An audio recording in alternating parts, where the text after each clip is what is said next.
Muito boa noite, salve, salve a todos vocês. É com muito prazer que nós fazemos aqui mais um episódio depois de um tempo, né? Mês passado não tivemos episódio, fomos até cobrados por isso, mas seguimos aqui para mais um episódio. E essa noite temos convidados especiais aqui com o Xavier e a Patrícia, esses dois queridos que estão aqui, né? Receberam de prontidão aqui o convite para participar aqui do ExitCast. Então sejam muito bem-vindos. Xavier e Patrícia. Obrigada. Valeu, Jean. Obrigadão. Muito bem, então. Vou começar aqui apresentando a Patrícia. A Patrícia que tem o pseudônimo, né? Patchwork Pat, né? Como ela gosta de ser chamada, pseudônimo e marca da artista visual, Patrícia Ferreira, inclusive com muitos trabalhos, né, já produzidos. Ela é graduada em artes visuais pela UFG, mestre e doutora também em letras e linguística pela UFG, formada em Arts and Social Science pela City College of Norwich, Inglaterra. É artista visual atuante em diversos projetos envolvendo desde a realização de exposições e oficinas de arte e educação, né? Sempre nativa. E promoção do debate sobre até a promoção do debate sobre a importância do protagonismo feminino nas artes. Outra pauta também bastante interessante que é levantada pela Patrícia. A artista também é ilustradora, além de ser criadora e coordenadora do projeto Galeria Parede, né? E hoje ela vai trazer aqui e mostrar para a gente uma série de livros, né, que tem aí as suas ilustrações. Entre suas atividades destacam-se exposições individuais, narrativas imaginadas, Sinaléu, Linguagem e Multiculturalismo na Faculdade de Letras, no ano de 2018, Anatomia para Colorir na Faculdade de Letras, 2019, Oficina do Desenho ao Corpo do Desenho, Anatomia para Colorir, na Faculdade da UFG em 2019, Faculdade de Letras, né? Mais recentemente, a artista realizou a exposição individual Inimigo Invisível, na Galeria Parede, em 2020. Coordenou, além de integrar a Matéria, Rede de Artes, também na Galeria Parede de 2020 a 2021. Ilustrou capa e miolo na reedição do livro Coroa de Lírios, de Léo Degária de Jesus, Léo Degária, Publicações e Trilhas Urbanas, Cidade de Goiás 2020. Ilustrou capa e miolo do livro Orquídeas, de Léo Degária de Jesus, Léo Degária, Publicações Cidade de Goiás 2021. Ilustrou a capa de livro Cartografias de um Doente dos Nervos, de Wesley Pérez, Sete Letras, da editora Sete Letras do Rio de Janeiro. Bom, resumindo aqui, né, eu sei que tem muito mais coisas, né, a Patrícia produz, mas aqui ela mandou um mini currículo. E agora apresentar para vocês o José Xavier, 27 anos, formado em design gráfico, né, em 2016, possui MBA em marketing e gestão de marcas e atualmente cursando MBA de marketing 5.0. Faz grafite desde 2010, é ilustrador também desde 7 anos de idade. E para ele a arte veio de encontro com a vida, né, um momento bem conturbado. Então a arte servindo enquanto um elemento, né, de superação desse momento difícil. Então, muito boa noite, mais uma vez, Patrícia e ao José Xavier. Eu começaria aqui então com a Patrícia, com a seguinte pergunta, né, falando para você assim, como que se dá o processo de criação, né, dos seus trabalhos? O que te inspira para fazer as suas produções? E como que é esse processo, né? Que é algo que é um interesse que eu sempre faço para os artistas que participam aqui do podcast. Boa noite, Ian. Boa noite. É, toda vez que eu falo do meu trabalho, né, o meu processo criativo, eu sempre me lembro que a arte é a fonte do meu trabalho e o desenho é o meio que eu desenvolvo o meu trabalho. O que eu quero dizer com isso? Assim, a minha grande motivação para fazer arte vem da própria arte.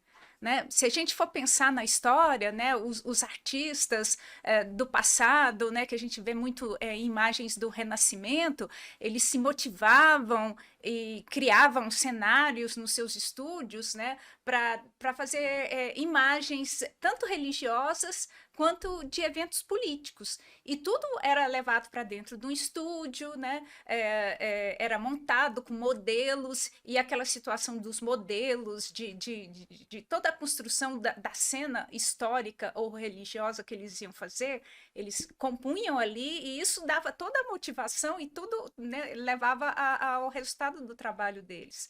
Se você assistir o filme Caravaggio, dos anos 80, você vai ver que tinha até cavalos andando no ateliê do Caravaggio. Como que você não se empolga, né? E faz as maravilhas que o Caravaggio fez, Com né? certeza, justamente. Aí, com o passar do tempo, né, a gente vai vendo, quando vai chegando lá no impressionismo, os artistas descobriram a natureza, porque aconteceu que conseguiram invasar tinta, né, dentro de bisnagas, e eles podiam sair daqueles estúdios enormes e ir para a natureza com cavalete portátil, né, e se lançar, né, aquele meio natural como fonte de inspiração. Isso no movimento impressionismo. No impressionismo, isso então, fica o forte. impressionismo é uma grande virada É dessa... uma grande virada, porque o artista, pela primeira vez, pode sair do ateliê, e ele pode descobrir. Por isso que tudo que a gente vê do impressionismo é tão... É no bosque, é na floresta, é no jardim, né? É a possibilidade de sair para fora. E eu falo sempre, eu não tenho o ateliê que eu monte cenas e faça alguma coisa, e eu não tenho mais natureza, eu não vivo em contato com a natureza. Da onde vem a minha inspiração? A minha inspiração vem da própria arte, né? Da arte contemporânea e da arte dos passados, né? Mesmo que o estilo deles trabalharem não me influencie, as coisas que eles produziam me influenciam, né? E me dão inspiração, né? Depois eu acho que a gente vai ter chance para falar mais, né? Eu vou falar de como essa coisa da arte como fonte e o desenho como meio me influencia. E lembrando sempre, assim, eu estou sempre focando no desenho, né? Eu já me imaginei, eu sou graduada em pintura, mas eu insisto em dizer hoje que eu sou uma desenhista e eu me dedico a técnicas do desenho, né? Entendi. Eu tenho muito interesse nisso.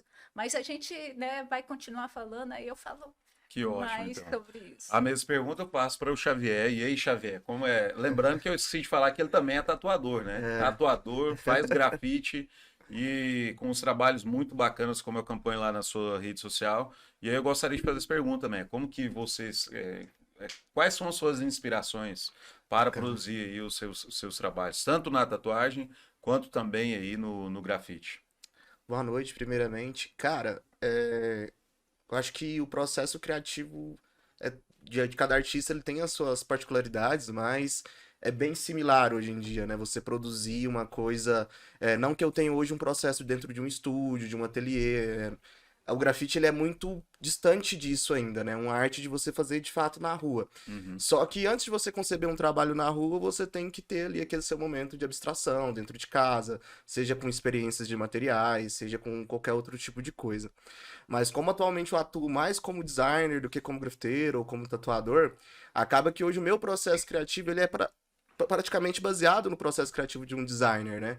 Então todo dia eu consumo referências, todo dia eu vou em busca desses materiais que me fazem ter esse momentinho de contemplação e abstração. Até porque quando você, por exemplo, vai reproduzir algo, uma tatuagem, então você não está fazendo algo justamente ali do seu ambiente abstrato, por mais que tenha alguns artistas que trabalhem hoje com artes autorais, a realidade mesmo do tatuador é ali a reprodução de material que já está sendo feito. Então, acaba que te deixa ali muito... O processo muito maquinário, cara. O processo artístico, ele existe, mas ele é repetitivo, ele é, de certa forma, escalonável. Então, a pessoa que faz ali o trabalho, ele pensa em escalar o seu trabalho, em fazer ou maior quantidade possível, ou fazer um trabalho mais caro, mas com uma rotatividade maior. Então, isso te exige um pouco mais de produtividade, porque acaba que, por exemplo, o cara que é só tatuador...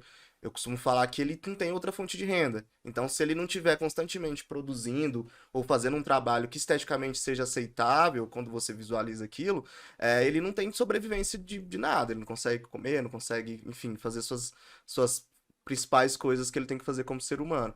E o grafiteiro da mesma forma, porque são apesar de ser artes que hoje estão no mainstream, você vai na rua, você vê um monte de pessoas tatuadas, você vai nos grandes centros das cidades, igual a gente vê em Goiânia, várias empenas pintadas já, que são prédios enormes, ele ainda assim, ele é um trabalho marginalizado. Então, quando você pega um grafite e põe ele no centro de Goiânia, ele tem um contexto ali, mas da onde ele veio, dentro de uma comunidade, ou dentro de uma favela, ou dentro de um espaço que ele não está sendo visto pelas pessoas que vão comprar aquele consumo artístico, ele tem uma outra linguagem, ele tem um outro comportamento. Então, hoje no meu processo criativo, eu tento ponderar essas coisas, porque como eu vou trabalhar, fazer o grafite para alguém, e entra naquela questão de você direcionar o seu trabalho artístico, e por mais que tenha a sua estética, você tem que vender aquele trabalho, ele te deixa um pouco mais mecanizado. Então eu tenho meu momento ali quando eu faço meus trabalhos pessoais, que é o meu momento para mim, etc, que eu abstraio mais, mas em grande maioria das vezes ele é mais um pouco mais mecanizado ali para conseguir até mesmo você gerar uma fonte de renda a partir daquilo. Entendi.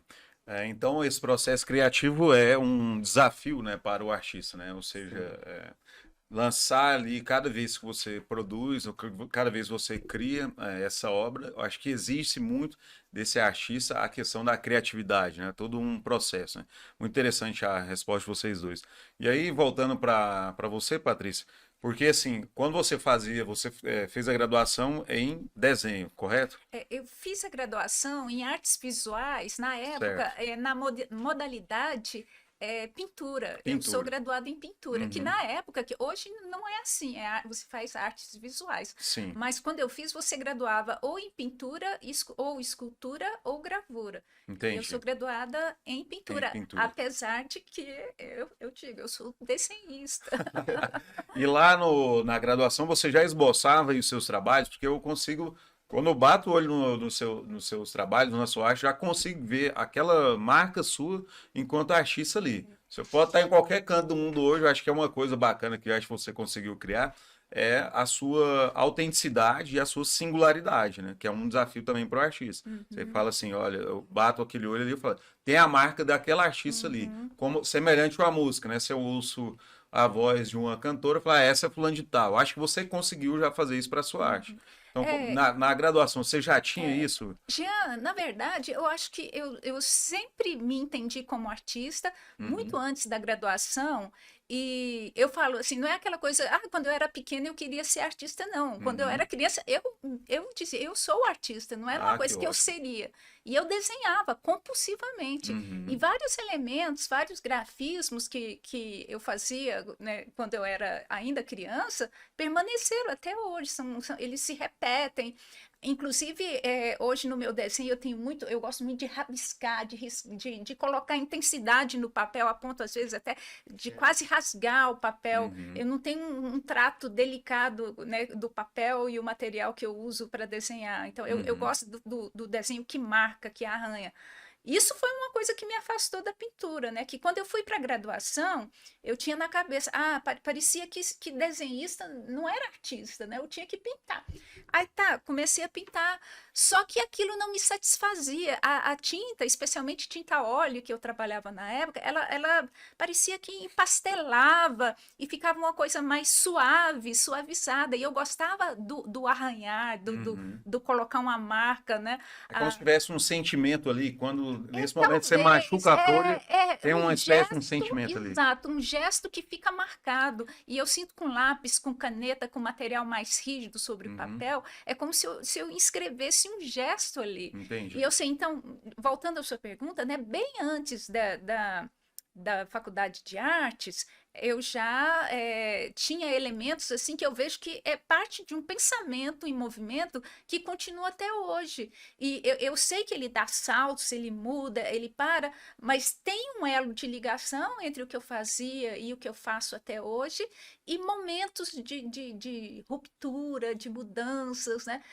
A Uhum, arte, para mim, é um longo pensamento, né? Um processo de pensamento, um processo de experimentação, mas com paradas, né? Como se fosse um trem que tem paradas e em cada parada, né? Você prepara, de repente alguma coisa te leva a focar mais em elementos que vão gerar uma série de trabalhos, uma exposição e tudo, mas não quer dizer que aquilo está isolado, né? Aquilo tem toda uma conexão que É aquela coisa segue. que o artista ele tem que sempre ter essa sensibilidade, né, para criar também. Você acha que o artista tem que sentir, muitas vezes até sofrer para criar essa obra de arte? Talvez, Jean, Uhum. tem momentos que isso pode ser verdade, mas assim, no meu No caso, caso do desenho, que você domina a técnica, aí já é um pouco diferente. eu não Seria sei, isso. eu não diria domino a técnica, eu Uhum, exploro a técnica, eu penso muito no desenho como experiência e invenção. uhum. Então, para eu dizer que eu domino a técnica, eu tenho que dizer que eu sei exatamente o que eu estou fazendo. E essas coisas que eu estou fazendo vão mudando, né, de É, tempos porque Concordo em aí com senão tempos. fica uma coisa mecanizada também, né? O desenho que as pessoas consideram mais é, por exemplo, alguém coloca um copo de água com a flor aqui, eu vou lá e desenho tecnicamente aquilo perfeito. Uhum, Esse não é o desenho que eu busco. O desenho que eu busco eu até trouxe aqui exemplos, né? É uhum. procurar traços, riscos, grafismos, não sei se dá para ver, coisas assim que Sim, essa marcam, câmera. que marcam uma experimentação minha, uma coisa própria, né? Tem arranhados, Uhum, tem uma coisa que eu chamo de desenho recortado, que é desenhar no papel, recortar e colar de novo, uhum. para criar texturas, criar outras formas, né? E, Esse de 2021. e eu não chamo de colagem, eu chamo de desenho recortado, Uhum, porque a colagem em si, ela geralmente você pega imagens pré-existentes, recorta e coloca, né, sim. para compor um desenho. O desenho recortado, eu crio desenhos meus, recorto e colo novamente para tentar multiplicar a quantidade de linhas. Por exemplo, se eu faço um desenho com uma linha e recorto, quando eu colo, já multiplica as linhas, já aumentam as texturas, né? Então, Uhum, é diferente da colagem em si. Então, eu insisto em falar que eu faço muito desenho recortado entendi. também, sabe? E você, Xavier? Quando você abriu, despertou um pouco mais para produzir o grafite ou a própria tatuagem, como foi, como se deu esse processo para caminhar para o grafite e para a tatuagem? Quando você bateu o martelo e falou assim, eu sou artista. Ou se você nem se considera ainda um artista, como que é que você... Cara, pra mim é um pouquinho mais complexo, assim, porque a minha, meu processo de entrar dentro de arte, o grafite ele não te exige saber desenhar. Ele não te Uhum, exige nada, na verdade. O grafite ele tá muito mais relacionado à sua atitude do que ao que você está executando. Então, por exemplo, eu entrei no grafite pela pichação. Então, em 2010 eu já pichava já há 2 anos. Então, através da pichação, desse meio mais marginalizado mesmo, de entender o que a pichação é realmente de fato para cada um que faz ali. E aí eu fui percebendo que realmente era o que talvez me faria. Porque, particularmente, eu nunca tive um desenho esteticamente bonito ou um cara que desenhava um rosto de outra pessoa no colégio. Então, essa particularidade nunca foi minha. E o ato de desenhar letras foi o que mais me chamou a atenção, porque eu tinha mais facilidade de desenhar letras. já tinha começado isso também na Na pichação. pichação, Uhum. exatamente. Então, na pichação, quando você começa, você recebe alfabetos já prontos e você E qual que é, multiplica e isso. qual que é a diferença de um para o outro? Falar um pouco mais, de forma mais didática para o público que está nos ouvindo aí. Porque, assim, a pichação ela é bastante hostilizada, né? Mais até do que o grafite. O grafite já tem um pouco mais de aceitação, né? Mas a pichação, ela tem até uma linguagem de códigos, né? Entre os Sim, pichadores, né? E quando um olha lá, já vê, aquele ali é um fulano, o cara deixou a marca dele aqui. Tem mensagens até críticas, né, inclusive, né? sim. Na pichação. Então, diferencia pra gente aí. Cara, eu costumo falar que tanto no grafite quanto na pichação, você vai encontrar opiniões diversas. Então, vou falar mais do que eu acredito que seja do que uma regra geral para o que é válido, né? Certo. Então, por exemplo, hoje eu não enxergo distanciamento nenhum do cara que é pichador e do cara que é grafiteiro. Para mim não tem distanciamento, é a mesma técnica, geralmente é a mesma abordagem, geralmente é a mesma pessoa. Então, hoje, por exemplo, tem grafiteiros em Goiânia que tem mais de 20 anos envolvidos dentro do grafite de Goiânia, mas são caras que não deixam de fazer sua pichação, final de semana e etc. Então, a pichação, ela está envolvida muito mais no estilo de vida. do cara, da pessoa ali, do que ela faz. Às vezes é um advogado que precisa de uma válvula de escape, às vezes é um cara de periferia que precisa ter aquele seu lado ali de politicamente, ou etc. Ou muitas das vezes o contrário, é uma forma de. Porque dentro da pichação e dentro do grafite é como se você entrasse em um outro mundo. Porque o que a gente conversa, o que a gente repara, se o cara escalou muito alto, isso pra gente é, putz, como é que aquele cara subiu 9 andares ali e deixou uma tag lá em cima, né? Que é uma assinatura. Então isso pra gente é o que importa, é mais essa atitude mesmo, irreverente. Então a gente tem colega de pichação que já foi pego pela polícia com equipamento de rapel em Goiânia, nos prédios. Então a atitude é muito mais, às vezes, transgressora ali, do cara representar o que a gente chama de crew no grafite, né, e na pichação. Então, O que é o CRIO? é uma galera. Então, se eu, por exemplo, eu sou da região leste de Goiânia e eu e uns colegas de colégio, a gente fez uma galera porque a gente picha junto e isso é a minha crew. Uhum. Então, eu faço parte hoje de 2 crews dentro de Goiânia, uma que tá mais envolvida com a pichação e há muito tempo dentro de Goiânia e outra que já tá mais envolvida no grafite. Mas, por exemplo, os caras que estão dentro de uma crew, que é, por exemplo, a MR, que é os Malignos Escritores de Rua, que é uma galera que tem mais de 10 anos de pichação dentro de Goiânia, muito mais de 10 anos.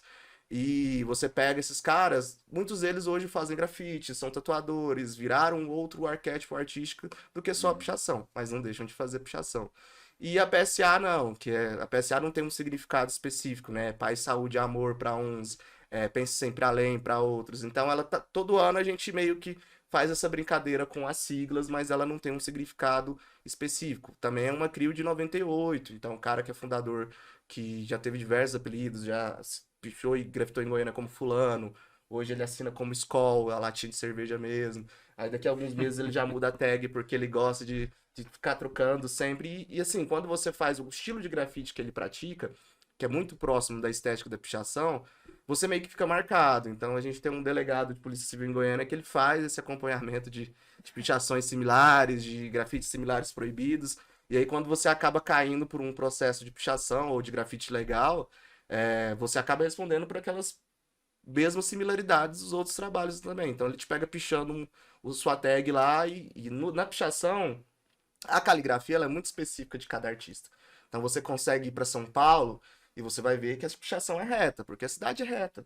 As pessoas são retas, as pessoas não se cumprimentam. Se você vem para Goiânia, para Brasília, apesar delas terem uma pichação muito parecida, ela conversa diferente. Você vai para Brasília, a pichação que a gente chama de colegial. E aqui em Goiânia tem as colegiais, mas o pessoal de Goiânia gosta de desenhar na letra, fazer um rosto de palhaço dentro de uma letra O, fazer uma firula no X ou no A, para essa letra ficar mais desenhada. Então, quando você vai conversar com essas pessoas que só picham mesmo, é um outro universo. Para ele tá realmente fazendo um trabalho esteticamente artístico para ele ali, que representa a assinatura dele na cidade, o que ele fez pela cidade. Porque eu tomo um pouco do trecho do Cidade Cinza, que é um documentário sobre grafite dos Gêmeos. Esse de Goiânia não, né? Não, Estamos precisando fazer um em Goiânia. precisamos fazer. Seriamente, porque tem muita Aham. gente que é importante aí dentro da cidade que eu acredito Aliás, que seja, né? uma curiosidade aqui, né, que o Xavier já foi meu aluno, né, no SESI, e lá você fez, né, produziu um filme na época que participou do EMA Curtas, que era sobre o grafite, o grafite e a Exatamente. pichação, não sei se era o grafite ou a Era pichação, dois o mesmo. grafite e a pichação, né, e acho que precisamos retomar esse projeto aí, né, Precisamos retomar esse projeto, inclusive. muito bom. E é isso, aí pra mim, se você perguntar assim pra mim, qual que é a diferença, eu não, é muito do cara mesmo. Se Uhum. você pegar o cara, por que que você picha? Ah, porque pra mim eu acho que eu tô transgredindo algo. Ou se você perguntar para outro cara, ele é mais jovem. Não, eu gosto de meter picha em tudo mesmo. Odeio propaganda, ninguém me pede pra pôr uma placa da Lojas Americanas na frente da minha casa, eu também vou meter o picho em todo mundo. Então é muito dividido, assim. E no grafite, aí você vai pegar opiniões diversas também. Tem um cara que ele é mais das antigas ali. Então, se você começar a pintar na parede com um pincel, pra ele já não é grafite. Uhum. Entendeu? Aí você pega outros. Pra mim, o grafiteiro é aquele que tem atitude de E grafiteiro, né? quando há uma pichação de um monumento histórico, é uma forma de transgressão? Com certeza. Principalmente como o bandeirante que a gente tem ali, Ah, né? esse bandeirante já tinha que ser Aquele afuzilado ali logo, né? já tá passando da hora, cara. Nossa, eu achei até que com essa onda, né? Não sei se vocês acompanharam esse movimento, né? De que nos Estados Unidos e também nos países da Europa eles começaram a derrubar, principalmente Sim. com o movimento Black Lives Matter, né? A Aham. Vidas Negras Importam, eles começaram a derrubar uma série dessas imagens, desses estátuas aí, desses colonizadores ou desses indivíduos que representaram, né, a colonização, né, dos negros. Eu acho que poderia chegar aqui em Goiânia. Jean, tem um problema aí, né? Porque você vê, você como historiador, né? Aí como Uhum. ficam os elementos para você pesquisar, né? Se você for na Alemanha, dizem, eu nunca vi em documentário também, que tem um Uhum. bunker lá do tamanho de não sei quantos campos de futebol, onde eles armazenam a arte nazista, aquela arte neoclássica horrorosa que o Hitler adorava. Caramba. E eles tiveram esse dilema, porque eles sabiam que eles tinham que remover da cidade, mas ao mesmo tempo, em prol do estudo da história, eles mantiveram isso num bunker subterrâneo para os pesquisadores, né? Uhum. Até lembrar, né, o que foi aquilo. Aí, por Entendi. exemplo, será que a gente arranca o nosso bandeirante e joga fora? Ou a gente arranca e arruma um bunker também para... Isso Como aí é que dá um fica? debate muito Bem bom, isso né? Muito Porque bom. a história não pode esquecer, você sabe, Uhum. né? Ela não pode ser. Mas se a gente for pegar a história do século XIX, que é uma história da construção dos grandes heróis, né? Esse bandeirante ele vem daí, Ele né? vem Enquanto daí. uma figura que é exaltada, enquanto uma figura que ela é reconstruída, inclusive simbolicamente, né? Aham, Então, Com certeza. quando assim, acho que eu sou mais radical, eu sou a favor aham. dessa De destruição mesmo. retirar. Esse cara tinha que É, ser eliminado da memória, não deveria nem ser eu, lembrado, né? eu Nem gosto. deveria estar ali, né? Eu gosto da ideia da ressignificação. Por exemplo, Aham. você até botar fogo, né? Uhum. Pichar, essas Deixar ele coisas. queimado lá para É o uma pessoal lembrar. Sim, não deixa de ressignificação, ser uma porque marca da história também, né? você guarda uma marca de uma história que a gente tem que entender o lado Uhum. negativo dela e mostra, né, também Sim. né, a mudança, né, é aquela coisa, eu tenho medo do apagamento, É, sabe? para não cair numa espécie de esquecimento, né? Isso eu Exato. observo, por exemplo, quando alguns regimes, também na União Soviética, né, quando esses regimes caem, né, a primeira coisa que eles fazem é ir diretamente nesses símbolos, ou para É, implodir, ou para derrubar, né? Você tem uma imagem bem clássica lá da ocupação, do processo de reabertura da Alemanha, inclusive, né? Eles vão exato. direto nos símbolos aí, a suástica, ela é a primeira a ser bombardeada, né? Então, é interessante, por outro lado, as artes eles são lá, né, gravadas. Mas voltando então na questão das produções, né? A Patrícia já disse aí que quando você cria ali, há uma certa. Você até fura, né? Se for o caso, se for possível Sentir o ali. arranhado, o Uhum. machucado do papel, Sim, sabe? esse machucado. Mas há momentos que essa arte sua sofre algum tipo de alteração, seja por algum contexto histórico, ou algum momento que você quer deixar uma marca ali dentro dessa sua obra. Como você avalia isso? Tem momentos, Jean, Uhum. aquilo que a gente falou, né? Eu tenho esse fio condutor, né? Que é o pensamento, o estilo do meu trabalho, que mesmo quando ele sofre mudanças, você olha, você sabe que é um trabalho meu.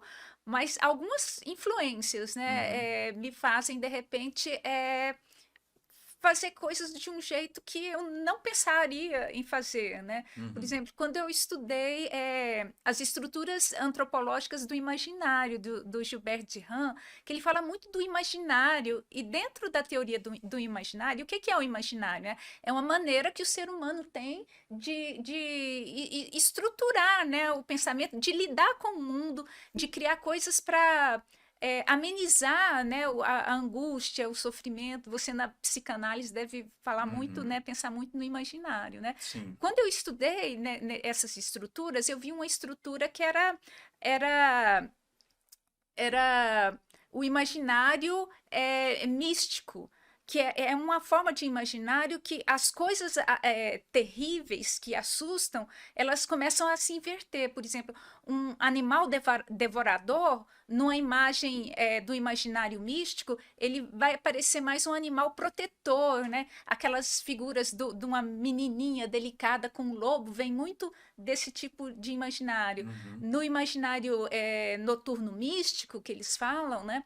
Se você não imagina uma pessoa devorada, você imagina ela engolida, que era como se ela voltasse para o útero da mãe. Eu sei que esse tipo de imagem, Uhum. nesse tipo de imaginário, as figuras femininas são muito mais poderosas do que as figuras masculinas, né? É sempre o inverso do que a gente vê no dia a dia as coisas. Eu sei que isso me levou a querer fazer ilustrações que eu chamei de narrativas imaginadas, porque não eram ilustrações de uma narrativa, mas narrativas que eu comecei a inventar, né? Uhum. Que davam, e as pessoas começaram a gostar muito, a se interessar muito, e achavam até que alguns falaram, você fez essa imagem para mim, né? Eu Olha falava, só que interessante, né? é uma narrativa que, não, na verdade, eu não estava contando uma Ninguém história. imaginava Eu aquilo, né? queria assim, mostrar algo desse imaginário onde, né, algo terrível aparece como aconchegante, como afetivo, né?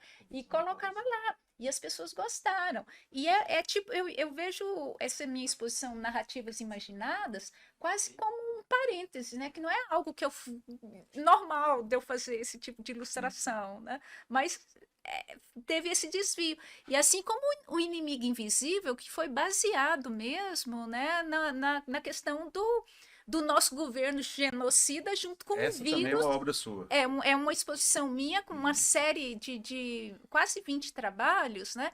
Que é um inimigo imaginário, mas é duplo, né? O vírus e o verme, né? Que estava Ah, atacando a gente.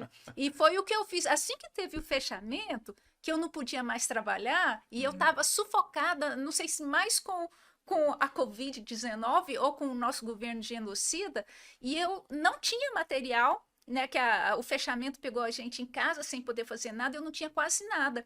E foi uma série que eu fiz com materiais, resíduos, pouco lápis, pouca coisa que eu tinha em casa, Uhum. mas eu precisava tanto expressar aquele terror daquele momento, aquela aflição, e acabou gerando, né, uma série de trabalhos que virou uma exposição que eu acabei realizando essa exposição durante o fechamento. Ninguém pôde ver, mas eu falei, eu vou fazer uma exposição que ninguém vai poder ver. Bacana. Bem, Patrícia, voltando então nessa questão, né, achei bem interessante, né, quando o artista tem a questão do contexto histórico que ele está passando e esse contexto histórico, assim, se ele for um período difícil, acaba imprimindo marcas, né, na arte, né? Achei Pois interessante. é. Fala um pouco mais O sobre esse processo artista. aí. O artista não é um ser isolado, né? Uhum. As coisas afetam a gente, né? Assim como Sim. afeta todo mundo.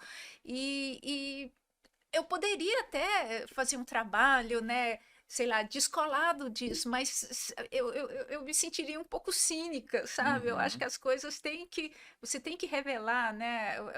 O que está incomodando, né? Uhum. E você quer também criar questionamentos, né? É, é, quando eu falo assim do meu desenho, desse desenho mais de riscar, de agredir o papel, ele não é um desenho igual na série que eu te falei do desenho Caravaggio. dos desenhos Ah, sim. imaginados, que você via animais, lobos, meninas e essas coisas. Eu comecei a fazer muita série de desenhos do estilo, né, mais geométrico, mais um estilo que você não tem uma leitura clara. Uhum. E eu penso muito nesse momento que as pessoas, né, estão seguindo, sei lá, discursos da igreja, discursos prontos para as Só coisas coisas. terríveis, só coisas terríveis. E discursos prontos. Eu quero que elas olhem para alguma coisa que eu faço e que aquilo crie um arrebatamento e que ela não tenha um discurso prévio para falar sobre aquilo. Eu Uhum. acredito que isso está ajudando, sei lá, a pessoa a se esforçar para falar algo que não foi dito anteriormente a ela, né? Quem sabe ela consegue construir um pensamento dela, né? E sem eu estar dizendo isso quer dizer isso quer dizer aquilo, sabe? Uhum. Uma leitura pessoal distanciada, né, de todo o discurso de poder que as pessoas têm na cabeça, né? Então, Excelente. é um trabalho mais para o geométrico, que ele não revela tanto, mas ele não deixa de ser um trabalho para questionar, para um trabalho que está lidando com a nossa realidade, com a nossa política, com a nossa cultura que a gente está vivendo. A gente quer arrancar, distanciar as pessoas do que é dito impositivamente e trazê-las, né, para olhar algo assim que não está dizendo. O que você tem que pensar a partir daquilo? Né? Esse Uhum. pensamento vai ser todo seu. Não, eu fiz, agora joguei para vocês. Quem vai absorver é o público e aí é absorvendo, obviamente, de uma forma crítica, né? De uma forma Provocativa também, né? Exato, Seria e interessante. nada está dizendo, né? Isso é isso, né? Você vai, as pessoas vão ter que. Abre margens para interpretações, diversas interpretações. Não tem discurso de poder para dizer o que é isso, sabe? A permissividade da arte, né? Que é bem interessante. E você, Xavier, como você avalia assim, esse momento? Quando é que o contexto histórico ele acaba mexendo muitas vezes com o artista? Você já passou também por isso dentro das suas produções artísticas? Quando você foi produzir algum grafite, por exemplo, você consegue ali nessa produção passar algum tipo de criticidade? Como você avalia isso? Cara, a gente pode ver em todos os sentidos artísticos, eu acho, né? O artista, como ela disse, a gente tem uma sensibilidade que é diferente mesmo das outras pessoas, e a gente consegue, de certa forma, colocar isso pra fora no que a gente faz artisticamente falando. Então, o período da pandemia foi meio intenso, assim, também, porque você não podia estar na rua, então o grafite ele perde seu sentido. Então, por exemplo, quando você é contratado, por exemplo, para fazer um trabalho artístico para alguém, ele realmente ele tem que ser um painel hoje que as pessoas falam muito que é instagramável, então as pessoas querem interagir com aquilo e tal. E quando você vê a pandemia acontecendo, aí você vê o grafite ele voltando mais para quem o faz mesmo. Então, eu não deixei de fazer grafite na pandemia, então eu acho que era uma válvula de escape que eu tinha ali para poder trabalhar. Então, fazia dentro de casa, fiz para minha filha, contato um pouco ali com a tinta também, e até mesmo para ela entender o que eu fazia ali naquele momento foi importante para mim. Mas a cada momento da minha vida, não só historicamente falando, de coisas que acontecem à sua volta, meu trabalho ele foi se moldando assim, de acordo com meu pensamento, né? Então, isso envolve pensamento político, isso envolve pensamento social, isso envolve até as pessoas que estão do seu lado. Então, tem períodos da minha vida que eu vivi muito para determinados aspectos da minha vida particular. E isso acabou colocando o meu grafite, os meus desenhos também de uma forma mais reflexiva, mais voltada para dentro. Então comecei a experimentar mais, eu trabalhei mais com coisas mais voltadas para o surrealismo, comecei a explorar esse tipo de área, onde todo mundo que eu convivia ali do grafite queria fazer um rosto perfeito na parede, eu tava indo pro outro lado. E aí eu comecei a buscar referências nesse sentido também, porque o grafite ele é muito plural nesse sentido. Ah, não é porque eu pintei um rosto na parede que deixou de ser grafite ou vice-versa. Acho que quando aconteceu o Graffiti Fine Art, por exemplo, em São Paulo pela primeira vez, Qual que é o nome? Graffiti Fine Art era uma bienal mesmo de grafite, que é organizada por um grafiteiro que já tinha organizado as outras bienais internacionais fora do país, Massa. em Tóquio, em Los Angeles, que é o Binho, que ele tem, acho que é uma trajetória de mais de 30 anos de grafite aí, começou com Gêmeos também. Então tem toda uma galera daquela época que é importante pra gente até por abrir espaços, né?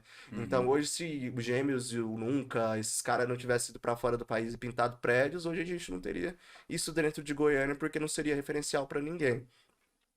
E aí esses caras abriram essas portas aí, e quando isso aconteceu em São Paulo, onde você via muito artista plástico, gente renomada, acadêmicos e tudo bem, fazendo exposições no MASP, aí você de repente começa a fazer exposição de grafite no MASP, onde o cara faz um rosto perfeito em meia hora, e aí um cara que trabalha com pintura a óleo demora meses para fazer um rosto. Então isso é chocante pro cara que é artista.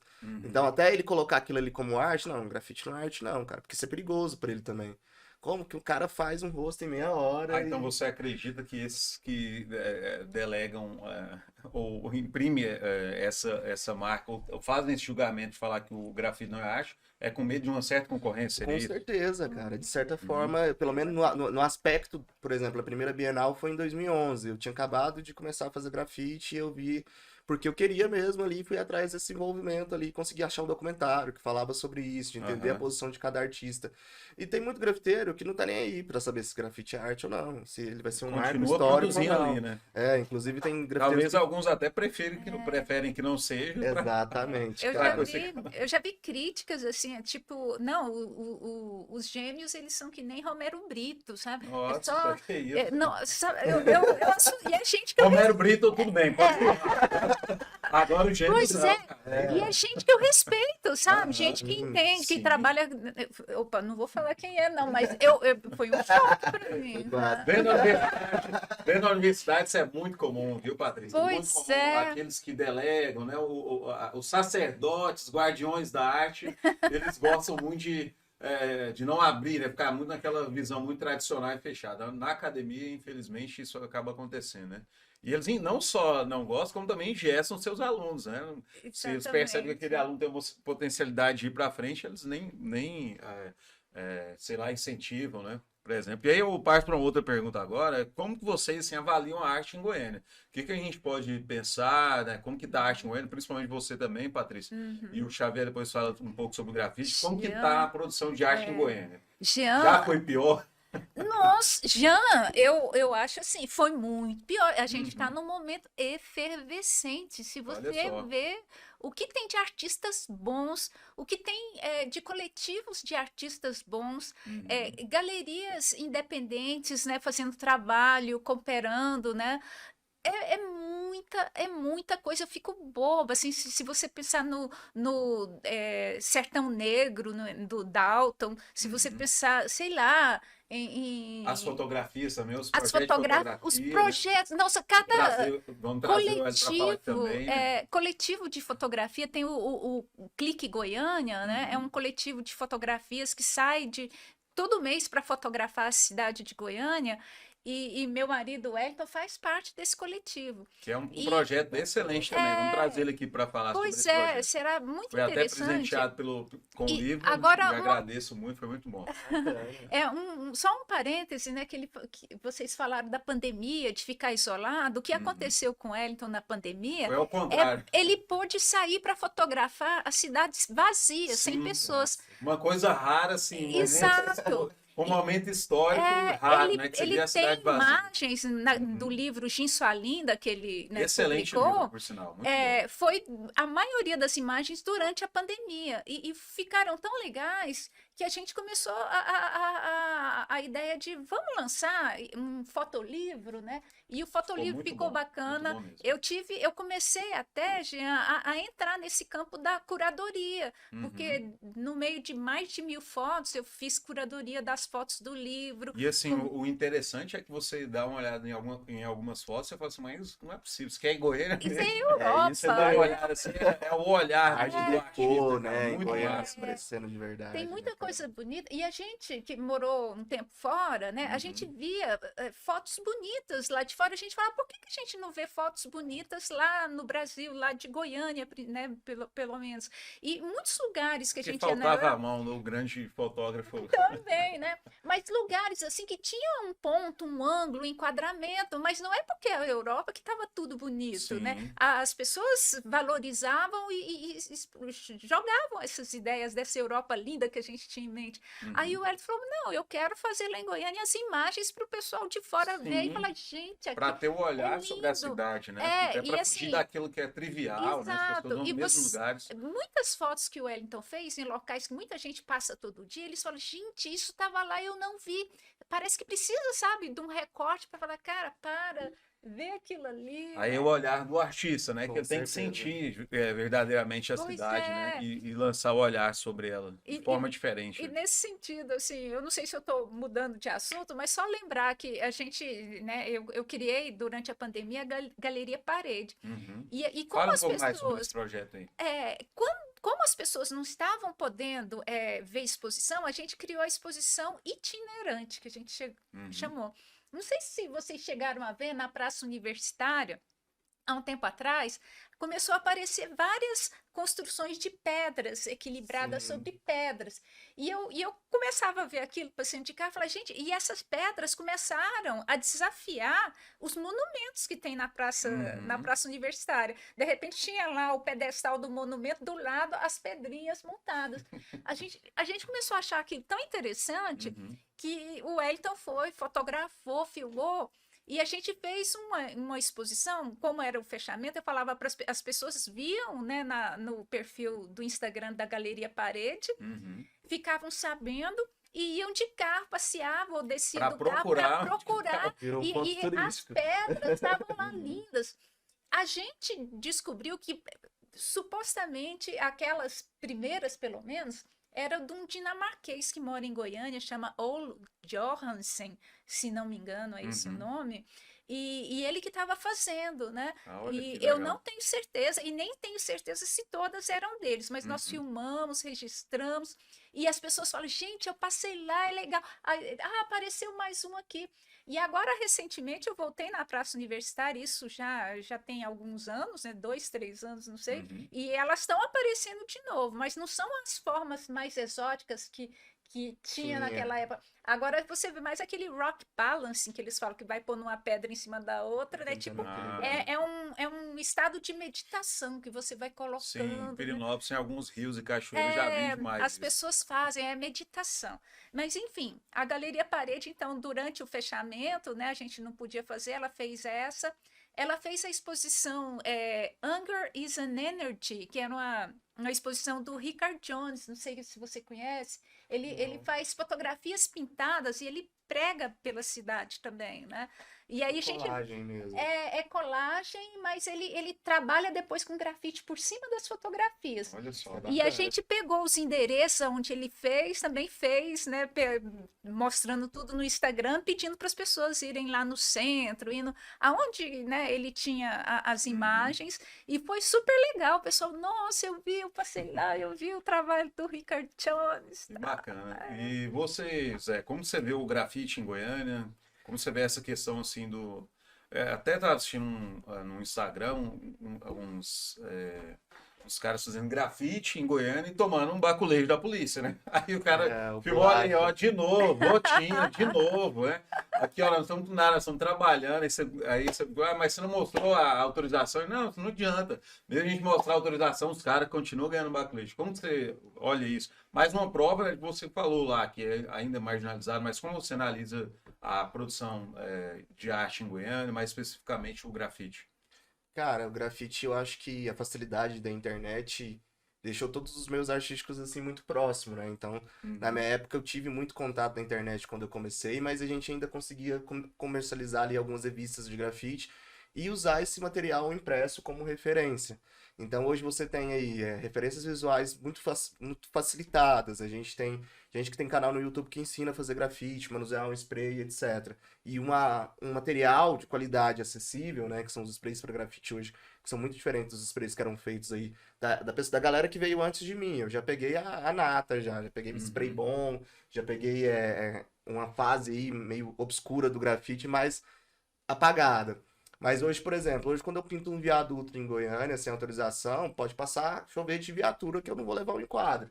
Mas aí se eu tiver no setor sul pintando, aí é outra coisa, entendeu? uhum, Então é muito mais de status quo. Se eu fosse um carinha branco ali no setor sul fazendo um grafite, eu era um artista contemporâneo. Mas se eu estiver fazendo um bombe ali, com a roupa menos discreta, com algo mais marginalizado, que é a característica do grafite, o uhum, grafite, o berço do grafite é o hip hop, então não tem como desvincular a história das pessoas pretas do grafite, não tem como desvincular o quanto o grafite foi importante pra gente, quanto ferramenta de transformação social. Então, se a gente pega um cara preto que não tinha possibilidade nenhuma de entrar na academia de artes e se graduar em artes, aprender técnica de pintura e pegar esse cara, por exemplo, o Alex Honest, que é de São Paulo, e pegar o cara Berlim, Alemanha, você pega nos Estados Unidos obra de arte dele exposta. Qual que era a possibilidade se não fosse pelo grafite daquele cara tá lá? uhum. Zero.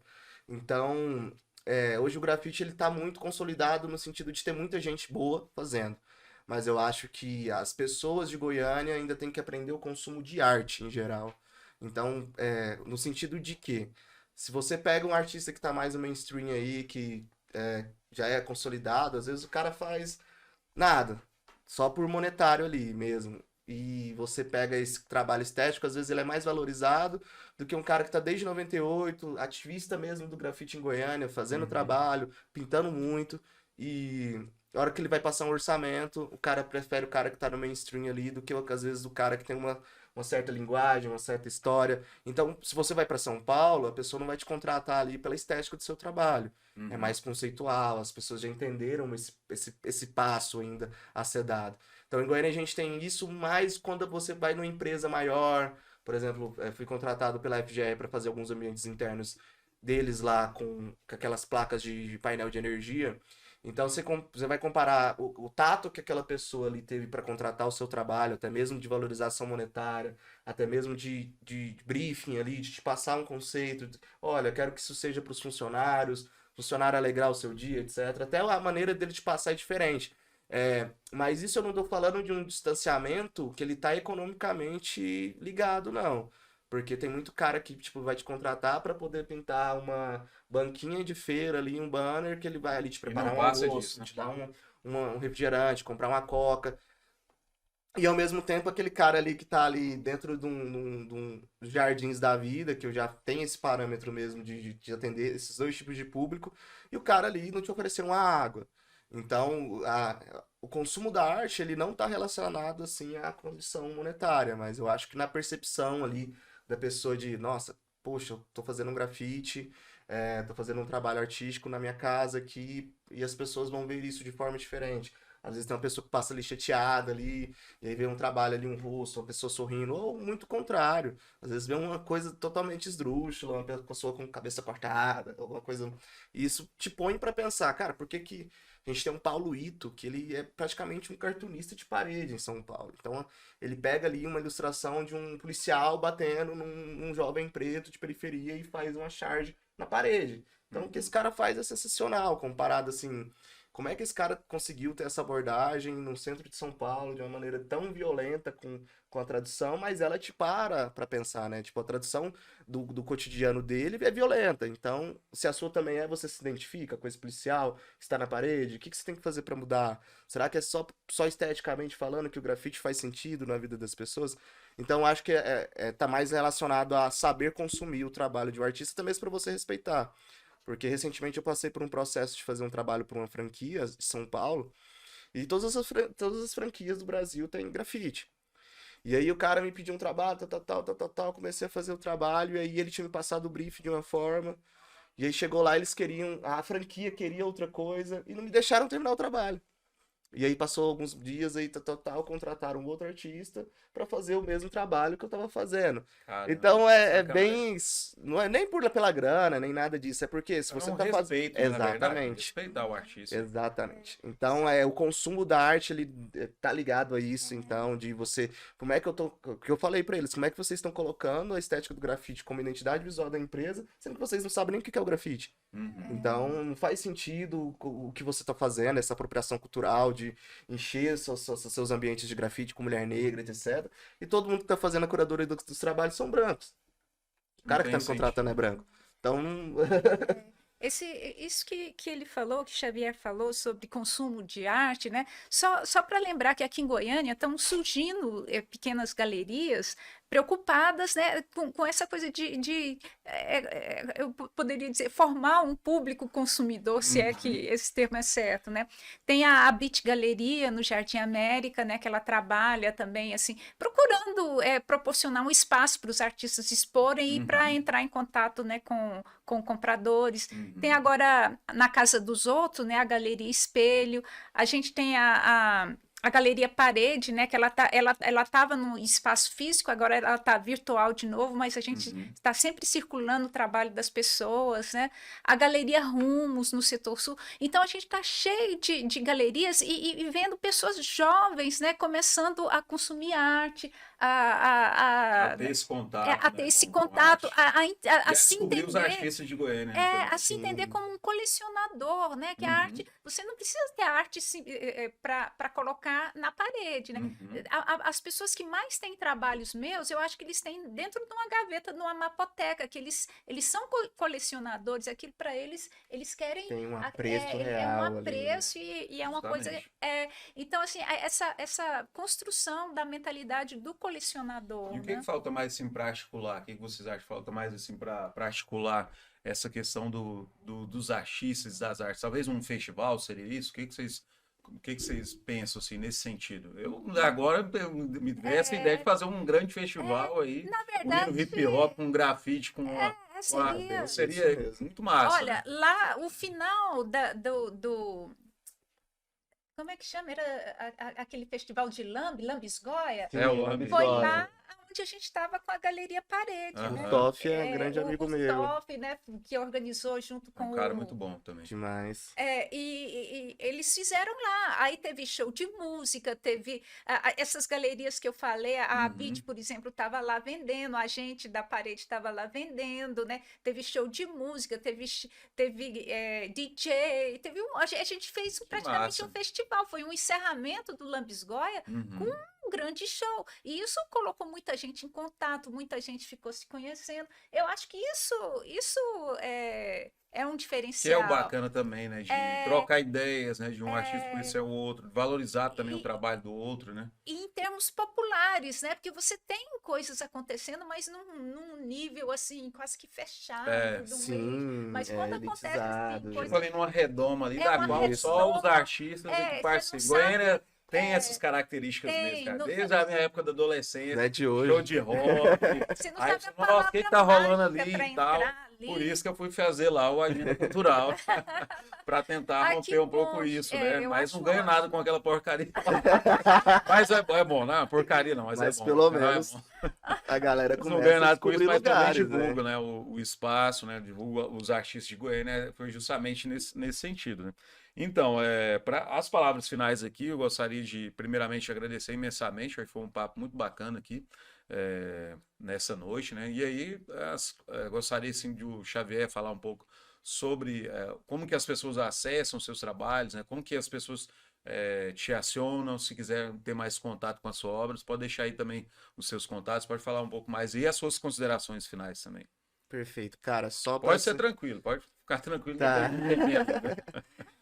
Eu acho que só pra retomar um pouco naquela sua pergunta do que isso pode fazer, Uhum. eu acho que além dos festivais, promover determinados debates, né? Então, Sim, em contato com a comunidade, né? Então, eu sinto muita falta disso em Goiânia, porque você chega numa periferia, você vai falar pra um cara aí que tem uma exposição na galeria, ele te bate. Ele fala ele não sabe eu nem o vou- que que eu é. vou deixar de fazer a minha diária ali e sair da minha diária cansada pra poder ir pra galeria. Então, eu acho que trazer uma proximidade maior e começar isso por meio de um debate, então, pegar um artista que muitas das vezes tá lá dentro da galeria, levar ele ali pra um colégio dentro de uma comunidade, organizar um debate, onde a comunidade vai fazer perguntas e tirar esse distanciamento de que a arte, o consumo de arte é algo de elite, para que eles comecem também ali, porque se a gente for na periferia, o cara na periferia ele consome arte, entendeu? O tempo todo. É o cara que pega algum pôster de uma revista e cola na parede da casa. É aquela senhora que tem várias rosas pintadas de tinta a óleo na parede da casa dela que ela comprou na Feira da Lua. Então, não deixa de ser um consumo, mas eu acho que trazer um pouco mais os artistas que existem dentro de Goiânia para dentro dessas comunidades, para que eles comecem a compreender que não tá num topo do Everest e que dá para você ir ali, consumir aquilo, entender um pouco mais, porque tem gente que não sabe nem onde fica o MAG, né? Então, você nunca visitou o MAG, minha esposa mesmo, a gente vai conversar, eu falei, cara, sabe que tem Museu de Arte Goiânia, que fica ali no Bosque dos Buritis, é Não, muito mas não bacana de ir lá. sabe. E é lindo lá, inclusive, e oferece várias oportunidades para você fazer de arte, etc. Então começa daí. Porque hoje eu sei desses espaços porque eu caminhei e fui atrás, não chegaram até mim. Então, É como se eles ficassem escondidos assim dentro da um cidade, easter né? Mas egg de tem que ter Goiânia. mais, tem que ser mais divulgado, né? Sim. Também tem o Oscar Niemeyer, né? Com exposições ali, algumas permanentes, mas outras são cobradas, né? E tem mais espaços, né? Isso. E, cara, para me achar na rede social, muito fácil, zexavier.ink. Trabalho mais como designer, mas se você tiver interesse de fazer algum trabalho artístico também por lá, você vai encontrar. Não faço divulgação hoje de trabalhos meus com tanta frequência, porque é algo que eu gosto de respeitar mais, porque é o meu contato com a arte. Eu acho que quanto mais eu mostro isso, mais comercializo isso e fica mais distante do meu processo pessoal. Então hoje a arte, tanto a tatuagem, quando eu faço tatuagem em amigos, pessoas que já fizeram algum trabalho comigo, enfim. Então eu trago mais pro lado pessoal, porque hoje eu tenho um home studio. Então, para eu atender, eu tenho que trazer a pessoa para dentro da minha casa. Então, tem que ser uma pessoa que eu conheça a energia da pessoa, que eu consiga trocar uma ideia. Porque o espaço da tatuagem em si, por mais que eu não tenha falado tanto dela, eu acho que para quem vai fazer tatuagem comigo, ele é muito mais terapêutico ali da pessoa desabafar enquanto tá sentindo dor, do que só ter uma estética de trabalho ali. Eu não busco nem isso. Eu busco trocar uma ideia, passar um ambiente mais familiar ali para pessoas não se confortável, é impossível de se sentir naquele ambiente, mas para que traga uma sensação mais interessante, que a experiência que a pessoa toma dali seja o que eu quero como arte, porque, cara, a pessoa vai levar pro resto da vida um desenho meu, entendeu? Então, aquilo ali tem que ter um significado ali mais para mim e mais para ele, porque não é só uma reprodução também, então é basicamente isso. E agradecer pelo convite, agradecer aí.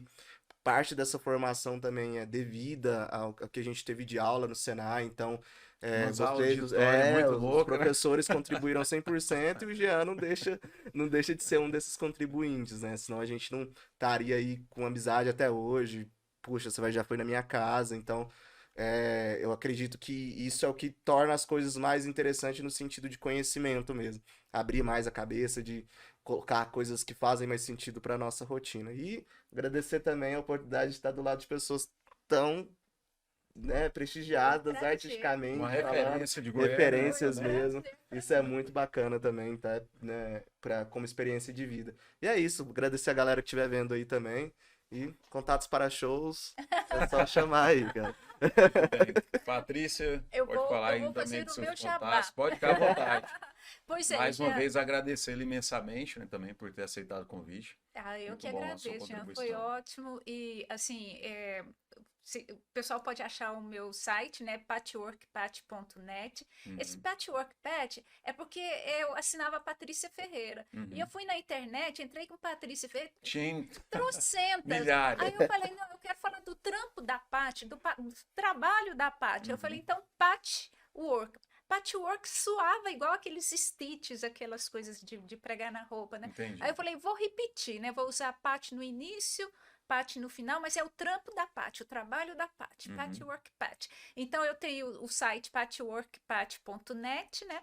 Eu tô na rede social, Instagram, Facebook, tudo uhum. mais, como Patchwork Pat, Tem né? o Instagram também do Tem a, Galeria tem a Parede, né? Galeria Parede, né? O pessoal pode seguir. A Galeria Parede, ela vem entrando com outros projetos além de exposição, né? Uhum. Um deles que eu fiz, eu vou Ah, fazer o mostra aí pra jabá, gente, por favor, é, que é você não deu tempo de mostrar tudo. o Piqui Arteiro. gibizinho do Piqui Arteiro, né? É um personagem totalmente goiano, né? Ele é das cores. Quem que é o Rafael? O Rafael é um artista aqui, professor de biologia do Uhum. estado, né? Ele tá no Instagram também com as tirinhas do Piqui Arteiro, né? Ah, que E legal. elas são assim, cada página é uma tirinha. Uhum. E eu acho elas bem legais, assim, que são situações do cotidiano, né? E o Piqui Arteiro, ele tem esse nome, assim, porque ele faz arte, né? Ele é Ele é bagunceiro. levado, ele é bagunceiro, arteiro de bagunceiro. Uhum. Então ele tem o cabelinho de pincel, né? E o corpo com as cores da bandeira de Goiás. Ah, que E ele legal. apronta muito. Quem quiser comprar pela Galeria Parede, né? A gente vende. E eu não trouxe, mas a gente tem o bonequinho que nós fizemos de Ah, impressora que bacana. 3D também Nossa. do gibizinho do Piqui Arteiro. Uma outra coisa que eu não queria deixar de falar, Sim, Jean, fica à é que vontade. eu ilustrei esse livro da Leodegária de Jesus. Ele é uma Que reedição. é uma poeta de referência, né? Exato, ela publicou o primeiro livro de poesia no estado de Goiás, em Olha só. 1906. Não foi o primeiro livro de uma mulher, não. Foi o Uhum. primeiro livro de poesia em geral no estado de Goiás, que foi esse Coroa de Lírios. Show. E não só era uma mulher, ela tinha entre 15 e 16 anos e ela era uma mulher negra. Ah, olha só. E o segundo livro de poesia, para você imaginar, que foi publicado aqui em Goiás, foi em 1956 pela Regina Lacerda e o terceiro em 1969 pela Ieda Schmaltz. Então já fazia um bom tempo que eles não tinham sido relatados. Exato. Ah, E ela lançou, 22 anos depois desse aqui, ela lançou o Coroa de Lírios, uhum. que não foi publicado em Goiás, né? Ele é muito importante porque já representa, né, uma solidez maior, né, do trabalho da Leodegária de Jesus. A Leodegária nasceu em Caldas Novas, morou na cidade de Goiás e morreu em Belo Horizonte, né? Entendi. E esse livro dela foi lançado pela editora Leodegária, que é da cidade de Goiás, não sei se você conhece. Conheço. A livraria está É lá um coletivo também. de artistas também, né? São Editora? sócias, né? São Uhum. 3 sócias, né, que tem a editora. A minha ex-orientadora de doutorado é uma delas, né? E elas estão fazendo assim trabalhos excelentes, né? E eu queria mostrar também só esse livro que é do Wesley Pérez, para alguém trabalhando com psicanálise é muito interessante, né? Cartografias de um doente dos nervos, né? Que eu fiz essa capa, né, que é um desenho da minha série Desenhos Desesperados para Viver Momentos Difíceis. E a minha última exposição, que chamou Cronos, O Tempo da Criação, tem algo a ver com esse livro, sabe? Então, eu e o Wesley, a gente troca umas informaçõezinhas, assim, a gente tem coisa do meu trabalho que vem para o dele, tem coisa do meu, né, vice-versa. A importância da socialização da arte. Exato. Né? Então, eu estou sempre assim com o pé na literatura, fazendo projetos agora, entrando para fazer curadoria também, pessoas me convidando para fazer curadoria, além do meu trabalho de desenho que eu estou estudando para onde ele vai, e logo, logo a gente tem exposição nova com alguma coisa diferente. E muito obrigada, adorei o convite e adorei estar aqui com você, Xavier, foi ótimo. Foi ótimo e eu gostaria mesmo. de agradecer também aqui os nossos apoiadores, que é o Ruptura Espaço Cultural, o IPG, que é o Instituto de Psicanálise, e também a Unosol, ali do meu amigo Murilo.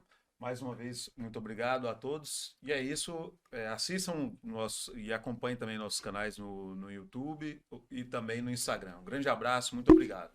Tchau, tchau.